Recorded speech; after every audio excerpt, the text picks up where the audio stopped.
మెయిన్గా క్యాన్సర్కి చాలా మంచిది.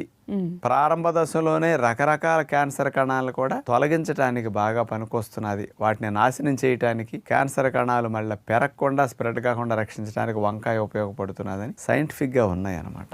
ఈ వంకాయలో ఉండే గ్లైకో ఆల్కలాయిడ్స్ అనే కెమికల్స్ స్పెషల్గా ఏం చేస్తాయి అంటే క్యాన్సర్ కణాలు, అంటే రకరకాల అవయవాల క్యాన్సర్ కణాలు కొంచెం డిఫరెంట్గా ఉంటాయి కదమ్మా. బాడీలో ఏ రకమైన క్యాన్సర్ కణం ఉన్నప్పటికీ ఆ క్యాన్సర్ కణానికి బ్లడ్ సప్లై కట్ చేస్తుంది అనమాట. రక్తనాళాల్లో మార్పులు తీసుకొచ్చి పోషకాలు వెళ్లకుండా చేసేస్తుంది అనమాట. దానివల్ల ఏమవుతుంది, క్యాన్సర్ కణకి న్యూట్రిషన్ అందక క్యాన్సర్ కణం చచ్చిపోతుంది. ఇక స్ప్రెడ్ అవడానికి ఛాన్స్ లేకుండా చేయడానికి ఈ గ్లైకో ఆల్కలాయిడ్స్ అని మెయిన్ ఉపయోగపడుతున్నాయి అంటున్నారు. అలాగే మరొక కెమికల్ సోలసోడైన్ అనే గ్లైకోసైడ్ వంకాయలో స్పెషల్ గా ఉంటుంది అనమాట. ఇదేం చేస్తుందంటే క్యాన్సర్ కణాలని మొదట్లోనే గుర్తించి తానంతట తానుగా చనిపోయేటట్టు వాటికి ప్రేరణ కలిగించి